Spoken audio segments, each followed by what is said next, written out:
Hey everybody, this is Don Williams of Sports Recruiting USA. Today I've got one of my favorite guests on our Inside College Soccer podcast, and Dan Abrahams. Dan, maybe second or third time you've been on, and we haven't had very many multiple guests, so welcome, Dan. I'm honoured. I'm honoured to be one of the few multiple guests. No, I think it's the second time. I think I was your first guest, actually, unless I'm mistaken. But we had a good chat. Pretty way close. Back. Yeah, I think it was. Yeah, it was like the top 3 or 5 or something, and it was a chat way back when. But we nearly did it in Kansas City, didn't we? But couldn't quite get the timing right. But it's a delight and an honour to be here, and it's good to hear that you've got your voice back, because back in January when we were in Kansas, boy, man, you must have talked to a lot of people because you'd lost your voice by the end of the week. Oh, that's right. Yeah, I forgot about that. Yeah, no, it is. It gets like that. So Dan, for those that don't know who you are, Dan, why don't you just do a brief introduction for us? Sure, no worries. Well, Dan Abrahams, I'm a sports psychologist, and a sports psychologist who I suppose specialises in soccer. I'm a former pro golfer, so I do a lot of work in golf, and I work across all sports, but I predominantly work in soccer here in England, here in the UK, here in Europe, but also globally.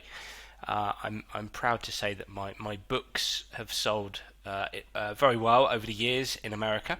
I get to come over and visit to deliver at the United Soccer Coaches Convention every year, where I catch up with many friends and so, we're going to be talking a bit about my soccer academy today. So, I work closely with a lot of soccer colleges, high schools, and clubs over in the US. I work with a lot of young players and elite players in the US.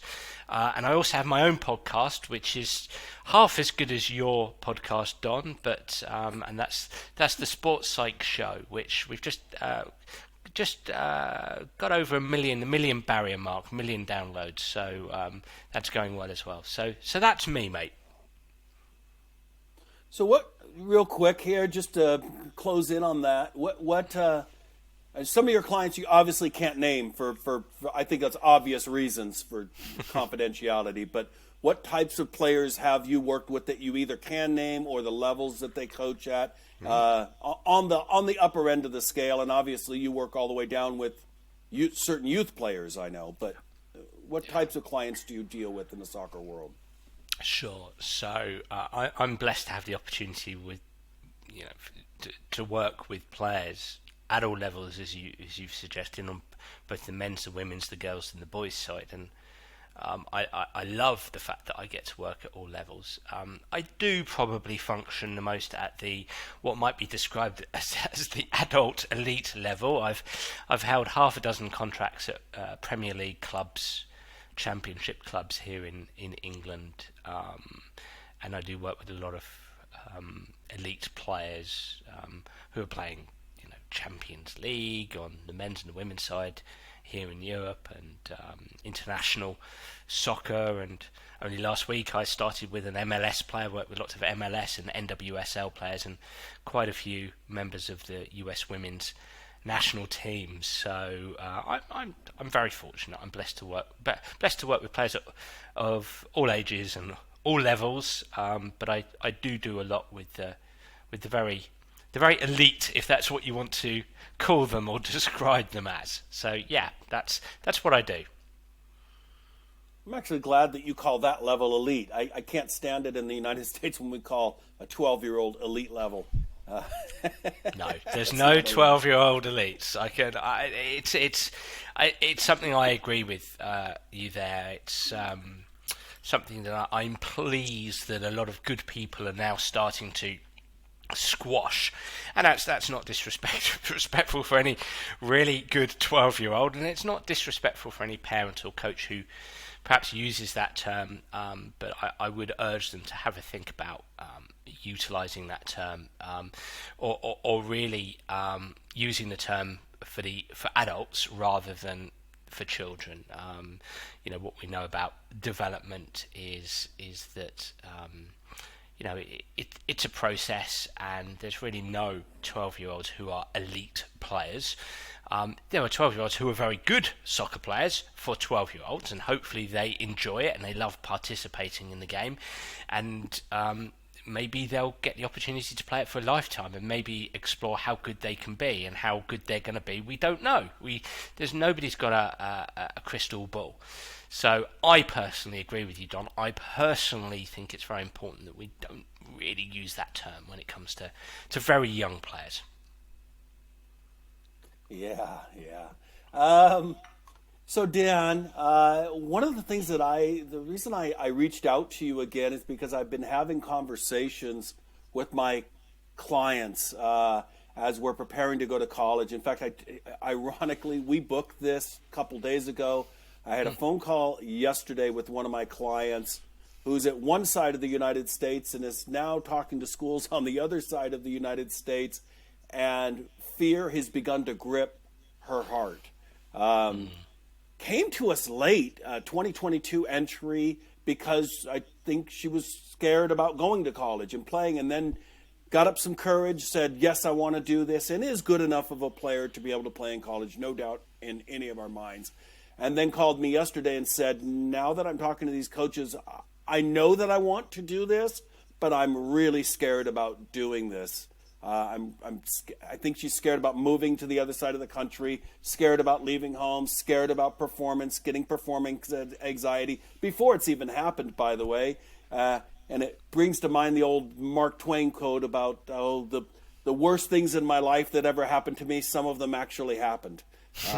These things that we create in our minds, these stories that we begin to weave, and I wanted to, that tend to paralyze us, by the way, as players. And you and I kind of talked before this, even if we don't admit that they've paralyzed us, I'm not sure that there's hardly a human being on planet that loves change, loves jumping into the unknown. Some do. Some get a thrill off of it.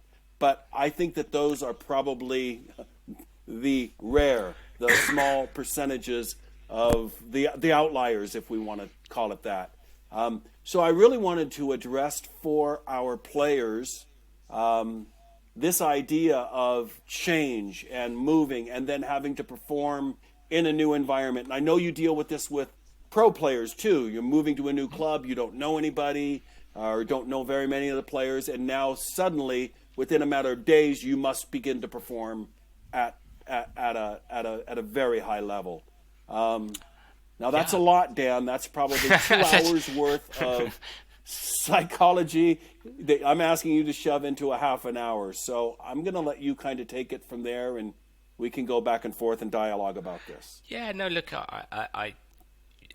it's interesting you mentioned pro players there. I mean, I've as I said, I've been blessed to work with pro players for the last 15, 16, 17 years now, and I have had quite a lot of conversations with players who have the potential to move somewhere, and even some household names who have had the potential to move somewhere, but that place that they were potentially moving to felt out of their comfort zone.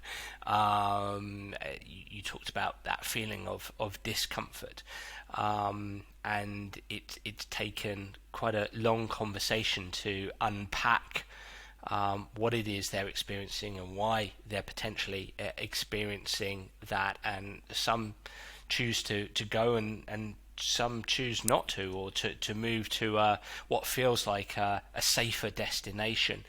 And so I don't think there's any right or wrong answer here necessarily, and there's certainly no right or wrong way to feel or to experience your inner self. And I think that that's such an important thing to say, in my opinion.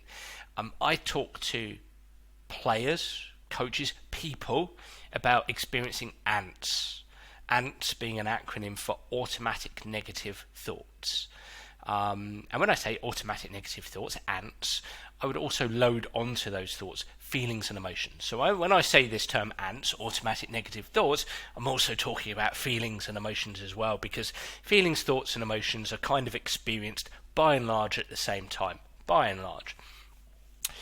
And I think that in sport, we're kind of socialized into got to think positively, got to think positively, got to think positively. You can't think negatively. You're not allowed to have any space to think negatively, or to think about failure, or to have any doubts or worries. And I personally have a slight issue with that, because that's just not how human beings function. That's not the human experience. For me, it's okay to have ants, automatic negative thoughts, feelings, emotions. It's okay to experience doubts and worries and anxieties. I think that's perfectly normal. And I actually think that's step one, is just understanding, look, how I'm feeling, the inner experiences that I'm having. This is completely normal. It's absolutely just fine. Acknowledging them, right, Of course it's Dan? scary. I mean, just the first step to fixing something is acknowledging it, right? Yeah. Can be. That's Knowing completely that, right. knowing Don. that it's there. That self-awareness piece. Because on the one hand, you might be experiencing it. On the other hand, you might not acknowledge it as an actual thing you're experiencing, if that makes sense. And so, yes, you're right in saying I acknowledge it's there, but also giving yourself permission to experience those inner sensations. Oh, I like Again, that. Well, I like that. but again, yeah, because I want to emphasise, and obviously we're talking about, soccer here. We're talking about young people who have probably excelled in their soccer in a certain environment, because we're talking about their potential to go and play in college across the other side of the country. So, they will have experienced a lot of success in their soccer. They may have experienced a lot of success in their life. Maybe they've not experienced much failure. Maybe. And so these internal experiences might be quite new to them to a degree. And it's okay. And as I say, they're coming from a background where a lot of the messages are got to be positive, got to be positive, got to be. Now, I'm not saying to anybody, wow, you must be negative, or you cannot think positively. I'm not saying that. Of course I'm not saying that. But what I am saying is give yourself permission to experience these. These aren't bad, okay? This is just a sign. This is your body. What we know in science, okay, is that your body is sending messages, data, to your brain at all times. And it's just, as human beings, we love home. We become attached to our home. And as you said, some less so, but by and large, we're attached to our home. That the meaning of home is safety. It's comfort. It's where we go to. It's where we are most of the time, and it's filled with people that we probably trust, right? So that it's filled with meaning that's safe and secure. And so when somebody says, well, come to the other side of the country and come and be with us, a bunch of strangers, the message is, you're striving to get in the team, you feel that you're being judged. Of course, you're probably going to have these ants. That's okay. Give yourself permission to experience those. But then we've probably got to do something. Okay. Then I would say we do have a choice. With the right skills and competencies. Okay. Then I think we can direct our attention onto something that might turn down the volume of ants, to the point maybe where they'll completely squash the ants, or we're just kind of turning down the volume from, rather than being loud at 8 out of 10 and all encompassing and engulfing us, we might be able to turn them down to 3, 4, 3 or 2.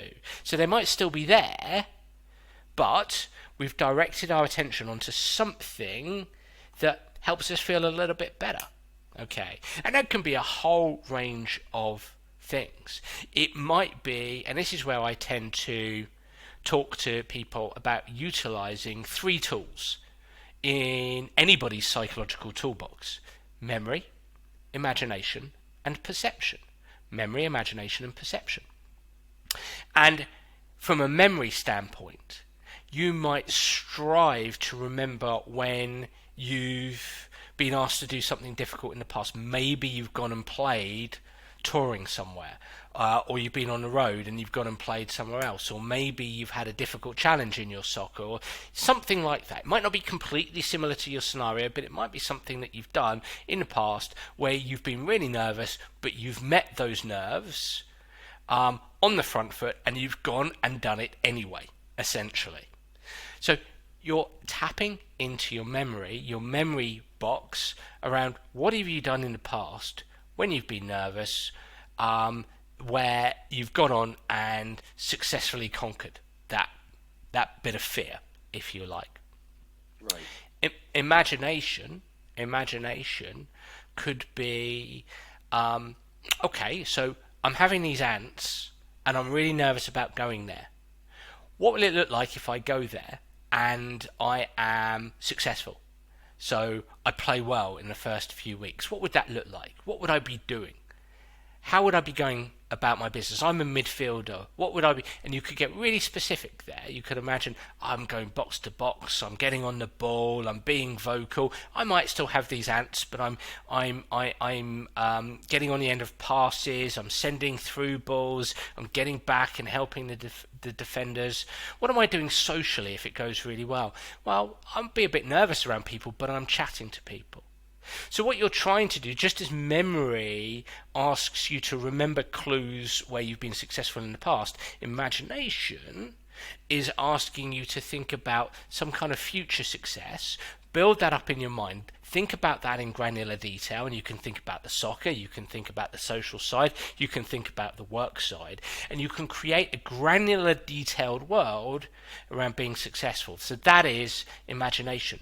Again, we're not going to maybe completely squash the ant, but you start to shift your attention away from the ants, the nerves, the worries, the doubts, onto, okay, well, what would it look like if I do this, and this, and this, and this? And as you're brainstorming, you can write some stuff down and start to immerse yourself in the world that you're writing down. The other tool there, we've got memory, we've got imagination, we might have perception.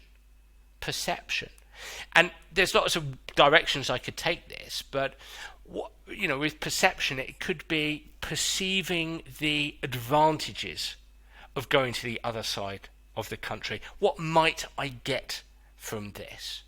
I'm nervous, I'm worried, I'm doubting, I'm experiencing these ants, and it doesn't feel very nice. But let me start to think about what the advantages are of going to the other side of the country and going and engaging with this scholarship or whatever I've got. Right. And you can start to list what you'll get out of it that you're going to love. So I get to continue playing soccer, as an example. I get to meet new people. That can be scary, but it also brings about new friends, new experiences. I get to see another part of the country, essentially another part of the world. That's how big America is, right?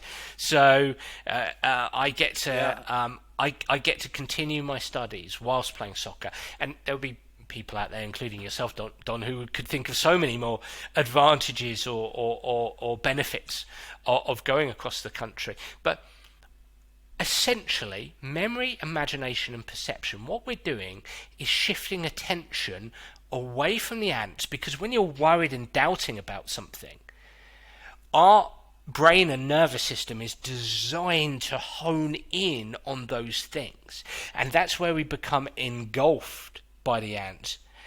Well, if we want to zoom out, we need to shift our attention and zoom out and then zoom away onto something else. Memory, imagination, perception. And that's, again, I want to emphasize, nobody is going to be able to get rid of the ants completely. Okay, but we can shift away from them and turn down the volume of those ants. Now, the last thing to say here is, I would say, you can't get rid of ants, so you might still have to live with a small volume of ants there, and just go and do it anyway. Live in that world of live in that perceptive world of these are my benefits. Live in that imaginary world of this is my plan. This is what I'm going to go and do. I can't guarantee that I'll be successful, but I'm going to go and do these actions on the pitch, in my social life, in the classroom. And then memory. Oh, remember when I did that thing before, when we travelled on the road and I had to meet new people and play with that team there and that. Well, I did that. So you're still going to have a volume of ants, but you have the capacity to go and live those pictures in your head that you're creating through memory, imagination, and perception. So that's I love a way to go about this. Yes. Yeah. And you know, because I want our kids, the players that are listening to this and the parents that are listening to this, to know that while it's not 100%, I've had kids over my 30 years coaching experience in college that had to go home. They couldn't deal with it. Most of the players not using any of the tools because I didn't know about them and I didn't know how to teach them. After 6 months to a year, couldn't wait to come back for the second season. This was their new home. The college was their new home. These were their new friends. This was their new support structure. And they did become to feel very comfortable with it just all on their own. I think utilizing tools like this might help them speed up that process, Dan. I think so, Donna. And look, we're all human beings. And sometimes we enable ourselves to put that front foot forward and go and do what we feel is the right thing at the time, and it doesn't quite work out, and that's okay as well. It just means it wasn't your pathway, and it wasn't quite for you, and that's absolutely fine. And then, or if there's somebody who makes the decision not to go, that's fine too. And as you say, there's people who push themselves, go across the country or wherever they've got to go to, and they enjoy the experience or they find enjoyment in the experience, and they're successful in their endeavours. I think life is a journey, isn't it? And sometimes we take a path and it's a dead end, and other times we take another path and it's a path that we love and we enjoy. And I don't think there's any right or wrong here. It's just giving yourself the very best opportunity to go in the direction that you'd like to go in. I think one of the challenges we've always had is that we equip young people, and I'm certainly not a young person now, but I include myself in this. When I reflect back, I became a professional golfer, and it's like trying to climb Everest in an anorak when you don't have the tools and the competencies and the skills around the psychological side of life. It's like climbing Everest in an anorak, and that's what I tried to do. And to be quite frank, it meant I didn't get off base camp as a professional golfer. What's an anorak, Dan? Okay. Does that not translate into American speak? It's like a cagoule. Do you have a cagoule? Do you have it's a very light coat. A very light coat. Think of a coat that's very light, like a raincoat. A windbreaker. We'll call it a windbreaker. A windbreaker. Yeah. There we go. See, my metaphor is completely dead. I was picturing like are you talking about like a canoe or what's he talking about? Wow, you guys don't have anoraks. Okay. So it is like, let me start that one again then. It is like trying to climb Everest in a windbreaker, which is not going to get you far past base camp, right? What we need now, in my opinion, and something I invest in with my academy and other things, my books, etc., is to actually, and obviously this is sport specific and soccer specific because that's my target audience, but you could say, everybody, every adolescent, every teen, every young person, and us as adults, we need to be tooled up. We need to be skilled. We need competencies. I listen to a lot of college coaches talk about you can control your attitude, effort, and energy. So you're going to get me started here, Don. I listen to a lot of college coaches talking about, well, you can control your attitude, effort, and energy. And it's like, well, maybe some young people can, but actually what we need to do as coaches is we need to help our young people be tooled up. We need to help them develop the skills and the competencies to be able to shift their attention, to be able to utilize self-talk, to be able to tap into memory, imagination, and perception, so they have a different narrative, a different conversation with themselves, so that they engage with a new world.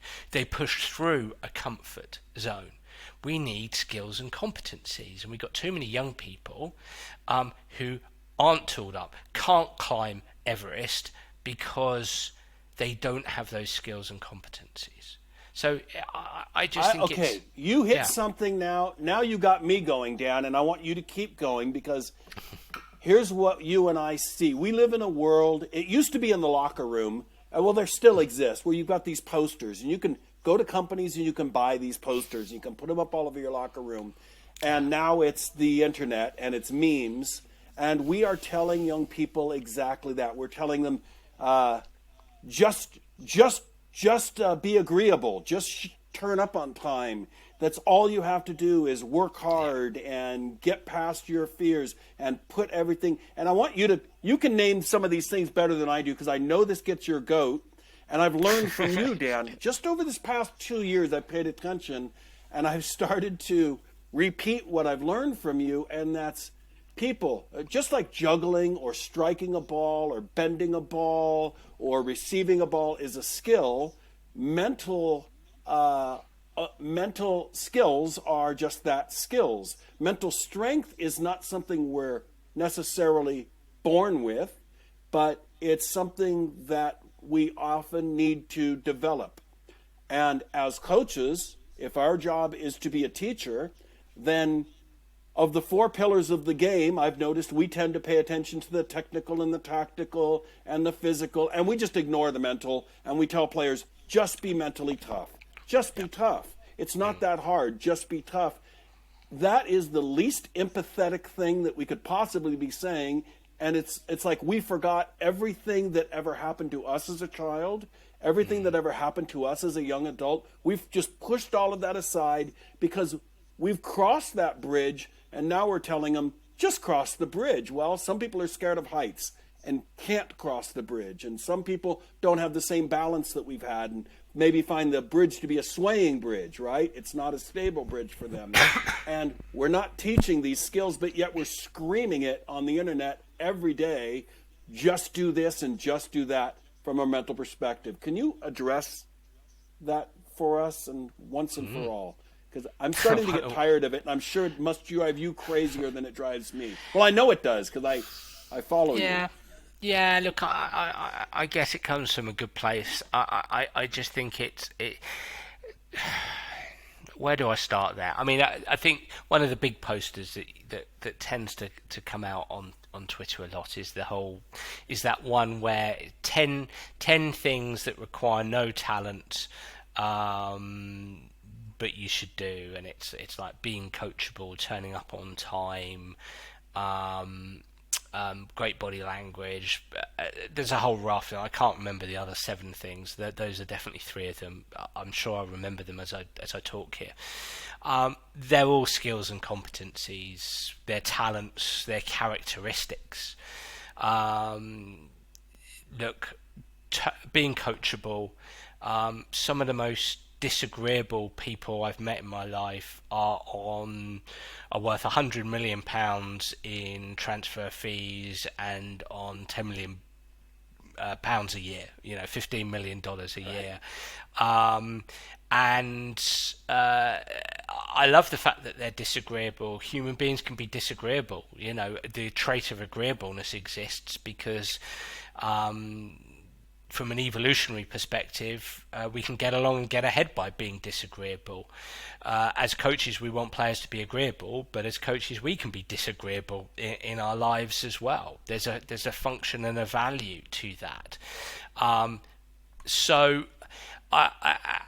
also as a coach, I don't mind having a disagreeable player. because it gives me the opportunity to ask questions, be curious about that player. Well, how do you see it? How do you see that? You don't agree with my coaching point. Okay, that's fine. That's no problem at all. How do you see this? How can I support you? What do you want to do? How are we going to go about this? I think disagreeable players can help us be better coaches. I think it's lazy coaching to just want to have agreeable players who will just lay down and say, coach me. They have their own lens of the world. They see things on the pitch that we don't necessarily see. And so having the capacity to be an autonomy supportive coach where you ask questions, you gather information, you gather the lens of the world of the player, and then you co-create solutions together. That's an exciting form of coaching to me, in my opinion, rather than just I tell and you do. Where can you go from there? The turning up on time. Of course you want players to turn up on time, and of course you're going to have boundaries and rules and guidelines, absolutely. But don't just assume that players find it easy to turn up on time. Some players, again, I think about an international team that I worked with, where one of the players, who was one of the better players, found it very difficult to turn up on time. Just very, very disorganized. That was how he filtered his world.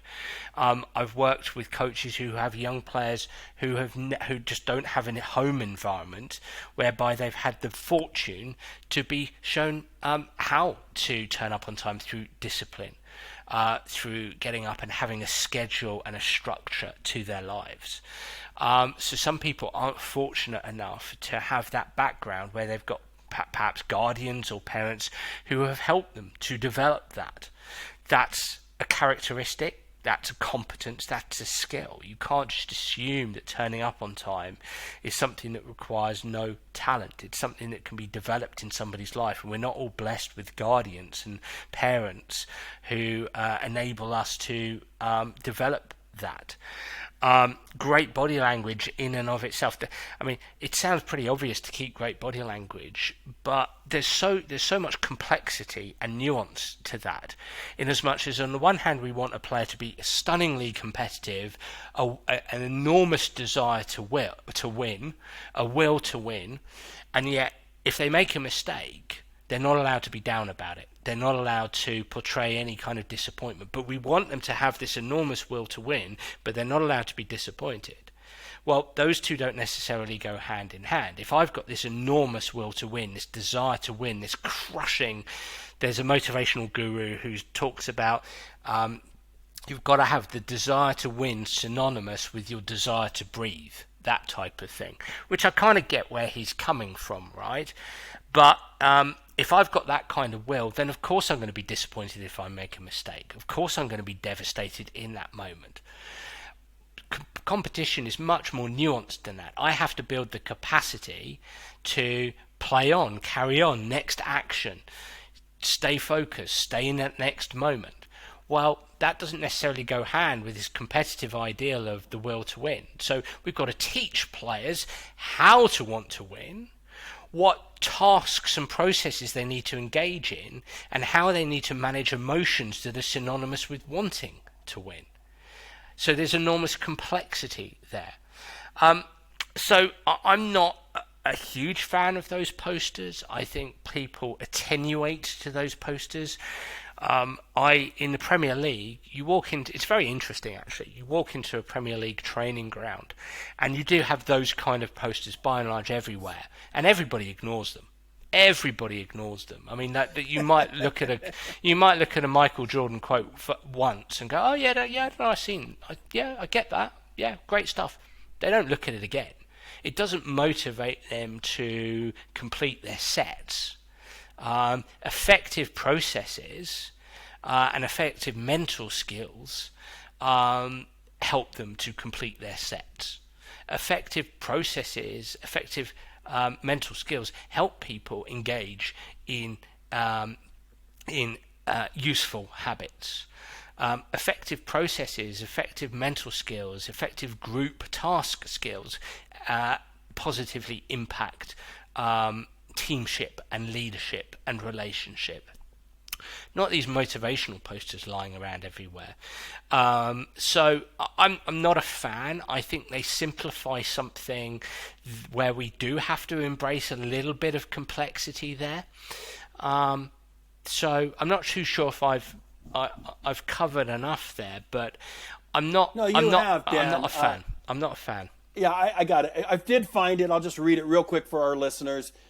10 things that require zero talent: being on time, making an effort, being high energy, having a positive attitude, being passionate, using good body language, being coachable, doing a little extra, being prepared, having a stronger work ethic. So that's the list. Doing a little extra might be the only one where I could say, yeah. Come on, people. You can help pick up the soccer balls afterwards. You can help as the All Blacks talk about sweeping the shed, right? Showing leadership by just doing something extra. But Jiminy Christmas, that list is a massive skill set, right? That may take somebody a lifetime to master some of those, based on who they are. Yeah, I think the attitude, effort, and energy, those three are just seriously misunderstood. So they really require highly competent self-talk at times, to be able to shift attitude, effort, and energy. Embodied cognition, which is essentially the body language that you speak about. Being flexible with attention. Being able to flex attention is an enormously important skill if we want players able to manage their attitude, effort, and energy. And don't get me wrong, Don. I mean, this can be built into any program. My beef is that if we say as coaches, you can control your attitude, effort, and energy without building on that and broadening that, then that, I'm arguing, isn't particularly useful. We are outsourcing that to the players only. And I would argue it is your activities in your sessions that helps mediate attitude, effort, and energy. It's your capacity to engage players that mediate attitude, effort, and energy. It's your capacity to engage in coach behaviors and coach feedback that mediate attitude, effort, and energy, so that players feel that they are learning. It's your capacity to introduce mental skills into your coaching culture that mediates attitude, effort, and energy, so that players can become more competitive. That's a short list of many. That's not to say, or no, let me put it like this. Once you as a coach, and I understand coaches, this is a college podcast, right? And personally, I think as a college coach, you are full-time, by and large, most are, some are part-time, I understand. But if you're at that level, that's a level where your competence is stretched and tested, and I think it's a level where your coaching practice needs to be loaded with the right coaching processes. I don't think the right coaching process is to externalize control of attitude, effort, and energy onto the players alone. Do I think players need to be held responsible, accountable for certain things? Of course. But the accountability piece, again, is built by your capacity to offer the kind of adaptive environment that helps you to thrive and to players to thrive and to flourish, that gives them skills and competencies, that stretches, that helps them flex and stretch their characteristics. So, yeah. That's what I'd say to that. Perfect. In my opinion. I think that's a perfect way to put it. No, I think that's a good way to put it, Dan. We can't hold people responsible. The old saying is, you don't know what you don't know, right? So if we don't give our players the tools, how can we hold them responsible for things that they don't know how to manage, how to deal with, right? Yeah. I think that's what you're saying. Yes. So tools. Let's talk about tools, Dan. Mm-hmm. So first of all, I've only read 2 of your books because I'm always interested in things from a player perspective. And I really got deep into you at the end of my coaching career, and I never got to pick up your book that you do for soccer coaches, which is called, remind us again, Soccer Brain. What's that one called? So that's called Soccer Brain. Soccer Brain, yes. The 2-player ones are Soccer Tough and Soccer Tough 2. And those I've read cover to cover a couple times. And then I discovered that, so by the way, that's out there for players. And I want players to know that, and by the way, in my opinion, Dan, maybe you disagree with me, but I describe those two books. Those are books that you do, not books that you read. That's how I describe it. Don't read them and then put them down and say, okay, I've read those books. No, those are reference books is how I describe those to players. And that's how I describe it. Those are books that you do, not books that you read. Would you agree with that? Oh, I've not heard that term before, and I love it. Brilliant, thank you. I'm going to steal that shamelessly. Oh, I'm flattered. Thank you. The other tool that you have, though, that all of our clients get access to, Sports Recruiting USA, with your generosity, Dan, you've made it affordable for us to be able to purchase this product for our clients, and that is, I want to talk about the Dan Abraham Soccer Academy a little bit, and what kind of tools that are in there that address some of these issues that we've been talking about today. Well, you know what, Don, and to speak to what you've just said there, I'm only ever interested in getting involved with companies and entities who do the right thing and offer fantastic value for the people that they help. They do well by doing good, and that's why we have such a strong relationship. And I'm proud to sit on your advisory board because I know that you guys are just so passionate about, whether it's just the mental side of the game, but just helping people first and foremost. So that's why we have such a strong relationship, and it's so cool to have the opportunity to help the young players that you've helped attain scholarships and get into colleges through my academy. Which you generously sponsor and help those young players experience those techniques. And as you say, I just want to tool up those young players. I want to give them the best opportunity to explore just how good that they can be. And I know that, I'm passionate about the integration piece. As you said earlier, too often we're focused on, and this is for players as well, we're very socialized as players into the tech, tack and physical piece, and we don't really know what to do on the mental piece. That still feels like it's in its infancy for players. It's a very interesting dynamic, Don. If you go onto Amazon and you type in golf psychology, you'll get hundreds, if not thousands, of texts back. You go and put soccer psychology or football psychology, and there's very little. There's my books and a few others, okay? Of course, you'd be buying my books and not others, but that's another story. That's a joke. That's right. But there's very little out there for players. And so that's what I've been working on hard for the last 15, 16, 17 years. And so when you go onto my academy, it's packed full with animated videos. And when I say animated video, not animations for children, but whiteboard animations. Whiteboard animations, which everybody will have seen on YouTube. These are great learning tools. It's a great learning tool. There's some scientific evidence to suggest we retain up to 15% more information with whiteboard animation. So every single video is a whiteboard animation.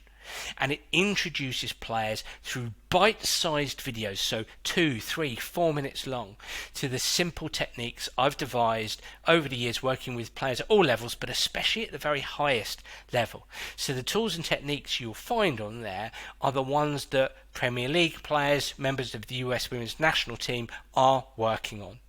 So, and the main 4 techniques on there are match script, which is about concentration, game face, which is about confidence, controllers, which, as the name suggests, is about control, taking control of yourself, and, I've mentioned it already, ants and squashing ants, automatic negative thoughts. So when I sit down with a Premier League player, if we're working on a performance aspect, which is more often than not, script, game face, controllers, ants. Script, game face, controllers, ants. These are the things, simple techniques that players can use to take charge of themselves out there on the field when they compete, that promotes consistent high performance under pressure. Now, these techniques come under a very, very important term, high performance mindset. I talk to players about having a high performance mindset and a low performance mindset.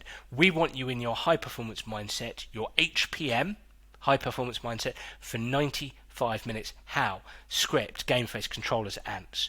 Every action, every responsibility executed in your game face. I'm passionate about demystifying this for players and for coaches. Hence why I say game face rather than individual zone of optimal functioning. Hence why I say match script rather than goal orientation theory, right?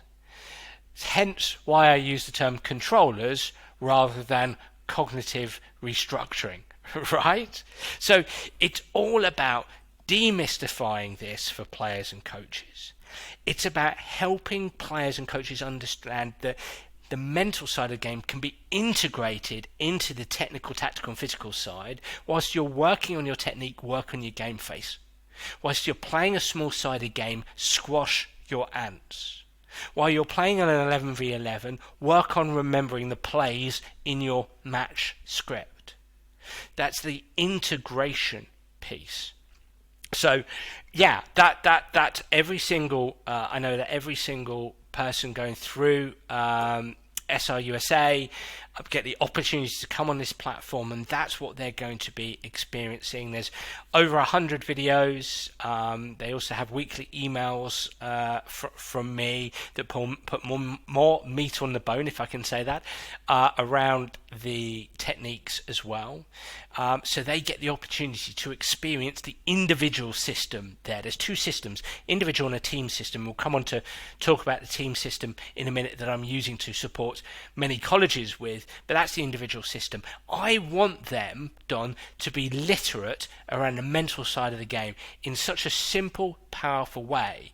They go on the pitch and they feel safer and more comfortable because they know they've got their controllers. They know what they've got to do with their game face. And it's all integrated into the process of playing. Simple as that. And the really cool part about this that I don't know that I've heard anybody or any system or anything like this addressed is that our players can actually invite their parents and a coach, right, into this. And what was that about? What was that idea about? So I talked about demystifying. I talked about integrated. Let me give you another principle here, and that's a joined up solution. I didn't want a player just to have a bunch of player videos. I didn't want a coach just to have a bunch of coach videos. I wanted to create a joined up solution. So this is the beauty of it. When a player who's going through SRUSA signs up, they've got their player videos. They can invite their parents or a parent or a guardian, and that parent can see the player videos and their own parent videos, where they learn on those videos how to reinforce the techniques in the academy. And then that player can invite their coach, and that coach has access to the player videos and their own coach videos. And that enables that coach to reinforce the techniques, learn how to reinforce in their own coaching process those techniques.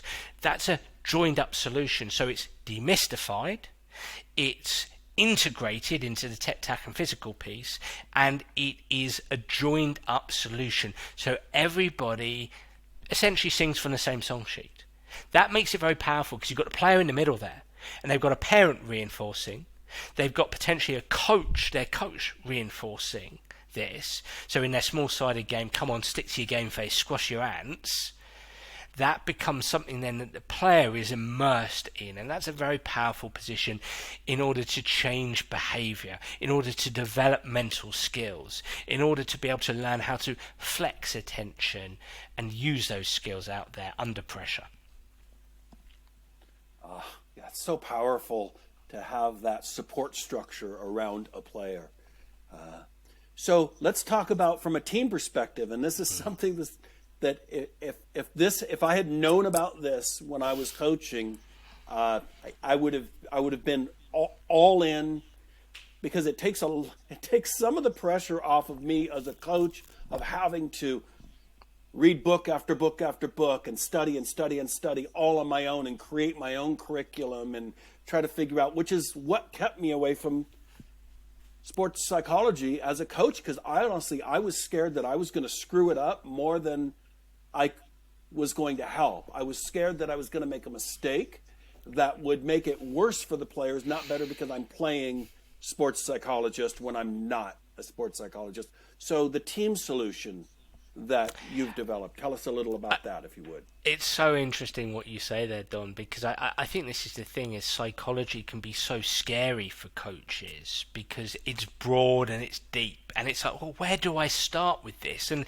they read the odd smattering of books, and I actually think, almost reversing up here a little bit, that's where those kind of posters that we talk about come in, because then they just look at the very simple stuff that actually give a half truth, if you like. And so, the Dan Abrahams team the Dan Abrahams Soccer Academy team plan is really designed to do just that, to help coaches deliver on mental skills and the psychological side of the game, to help them make sense of it. It's designed to solve a problem. So the Academy supports clubs, high schools, colleges. Last fall, we supported 23 colleges from Division 1 to Division 3 and into junior college. So there's a budget to fit all. Now, the interesting thing is, I think colleges do have a challenge here, because it's like, well, how do we do this with our players? Very few colleges have the luxury of a sports psychology department. Actually, interestingly, many of whom do, that sports psychology department has themselves limited resources, and they do tend to siphon off into the American football, the baseball, the basketball, because those are the bigger sports, and they are the sports that maybe have the more resources and bring in more money. And so even those at the bigger schools have a slight problem, and there's a kind of mental health bent with those sports psychology departments. So there's that. And I think also for many college head coaches, it's a bit head scratchy, because it's like, well, do I invite in a speaker? The problem with inviting in a speaker, which can serve its purpose, but players just forget stuff. They listen, it's great, right, I'm motivated. The next day they've forgotten it all. Okay. So there's that. And then there's an enormous cost to bringing in a sports psychologist to work with your team. So this is where I think the Soccer Academy can really, really help. So you have access to the videos. Everybody gets access to the videos, 24/7 access. You get access to the weekly emails as well. And Don, you said that you would have liked to have signed up to it when you were coaching. I know you because you're a student of this, and you would have really liked it because there's also a private WhatsApp group for coaches as well. I support you. I give you the feel. Yes. Yeah. I give you the feel of being there with you every day. You get a little message or messages from me on that WhatsApp group to support you around the techniques in the academy that help, that they upskill you to deliver on game face, script, ants, controllers, HPM, high performance mindset, and the other techniques in the academy. But they also take a broader look at psychosocial, around how to help players learn, how to engage players. So I'm providing more value there and helping you make sense. So there's that private WhatsApp group that gives the coaches a CPD feel. You've got this sports psych there every day with you. It feels like a continuing professional development program. Everybody has access. And here's the thing, the videos, so integrated, demystified, joined up solutions, everybody is all in. It's evidence informed, and it's coach driven. So you as a coach can go out there and you've got now the tools to remind players. Players can watch the videos, but you as a coach can drive this. Your leaders can drive this as well. Everybody can be all in on mental skills. And I say that to the coaches who are on the platform. And I think this is where they've had quite a lot of success, is you take these techniques out onto the grass with you. So as I said earlier, you're working on script, game face, controllers, squashing ants, HPM, on the grass, in your rondos, keep balls, small-sided games, 11v11s, passing activities, anything that you're doing it on the grass. You as coaches are driving this. Your assistant coaches can drive this. Get in amongst the players, help them squash ants. Get in amongst the players, help them drive game face. Your leaders can drive this out there on the field. You can team around this. So there's a real identity piece here. And again, I think this is where programs have found this really useful, is you start to create an identity around what do we do here. It doesn't matter who we go play against, we stick to our game faces. We squash our ants. We play in high performance mindset. We go and play against the conference leaders. We're in HPM. We go and play in against the bottom of the conference. We play in HPM. We have an identity here that we're starting to create around mental skills, and it's a shared identity. It's a shared mental model around these mental skills. And so you're creating leadership, teamship, and relationship here. So that becomes very, very powerful. Coaches have used this for group sessions. They've played the videos up in a room. Everybody's all in, having a conversation about their match script, their game faces. It's shared. It delivers on psychological safety. Because all of a sudden, Don, we're normalizing ants. Let's almost go back to the beginning of the conversation. We are normalizing ants. We accept, everybody has ants. We're normalizing it. That's okay. We're going to help each other squash ants. We're two centre-backs are going to help each other squash ants, stick to their game face. Execute every action, every responsibility in their game face. And that's the beauty of having this robust system that is system-led, but it's robust enough to be individual specific. Every player is going to have a different game face. Every player is going to have a different script, and the script is going to change week to week depending on who you're playing with. Every player will like something different. Some people like to use their body controller. Others like to use their self-talk controller. Some people like to use their game face and squash ants. Others like to have their script and their self-talk controller. So every player is a little bit different. And so you can have group sessions. You take the techniques out onto the grass with you. It can drive your player development program, so you have formal conversations that way. You can have informal conversations about it with players. Hey man, I thought you squashed your ants really well the other day. Great job. You stuck to your game face there. Awesome stuff. Keep going with that. And the biggest beauty of this, Don, the biggest beauty of this is, as I say to every coach who uses the program, I love the players who either think they're mentally tough or mentally skillful, mentally strong, or don't necessarily buy into the mental side of the game. I love those players because this program gives them no hiding space. Because if those players want to claim, well, I'm mentally skillful, I don't need this, or they want to claim, well, this doesn't really exist, I just need to get good technique, great, fine, fantastic. We've got this program in. If I notice you in your low performance mindset, if I notice you engulfed in ants, that gives me the opportunity to come up and say, hey, come on, But the most important thing is that everybody is all in. That's where this works really powerfully. And I suppose the very last thing to say is that, look, at the college level, I get some programs are more about results and others are more about participation. It lends towards both. It lends towards both. The techniques drip feed down into well-being and welfare techniques as well.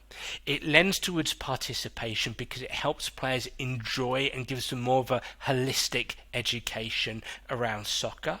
And from a competitive standpoint, we had, of those 23 teams, we had some teams who featured in their conference for the first time, some who won their conference at the end. One team that got to the NCAA, they got further than they've ever got in their history, and that coach has very kindly said one of the things that really helped was the academy. So I just love supporting those college programs because it gives them the opportunity to experience mental skills, and it tools up those players and coaches as well.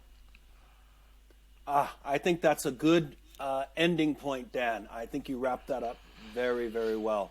So for everybody listening, in our notes, in our show notes, we will have ways to connect with Dan, links to his academy, and don't forget his books. You can easily get it on Amazon. I found, Dan, if everybody's a little bit of price conscious, there is a volume that you developed with Soccer Tough 1 and 2 in a single volume book. And I like that because I could carry, rather than carrying 2 books around with me, I can just carry 1 book around with me. And it was a little bit cheaper. So people are price conscious, which we probably all are in this day and age with the raising cost of living. I think that's it was very kind of you to be able to put those into one volume, and we'll be sure to put those in the notes for everybody. So thank you again, Dan, for coming on. I really appreciate it. Don, it's been an honour and a pleasure, and as I said earlier, it's so exciting to be involved with you guys. I love the work that you're doing, and I know that from interacting with some of your players and even some of the coaches who benefit from your work, I know that everybody appreciates it as well. So thank you so much, mate. It's a mutual admiration society. A mutual black slapping, which hopefully nobody switches off and goes, "Oh, that was a bit cheesy." But no, I really do, and I appreciate you, and look forward to speaking with you again soon. All right, thanks, and thanks everybody for listening. We'll see you guys on the next episode of Inside College Soccer.